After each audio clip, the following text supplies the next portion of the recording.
How to get Asset ID in Roblox Catalog for basically images, clothing, and accessories, and pretty much any asset in Roblox.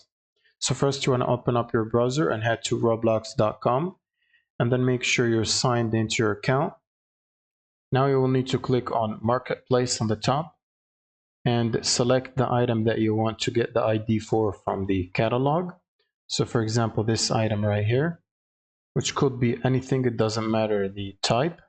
Now, if you open up the asset or the model in a new page like this, now in the URL at the top right here, you should see roblox.com/catalog.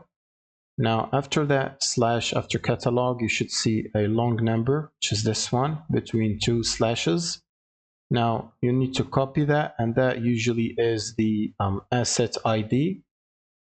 Now, once you've copied this number right here, you can use it in Roblox Studio or whatever you want to use it to get this same asset. And that's pretty much it. Thank you guys for watching, and subscribe.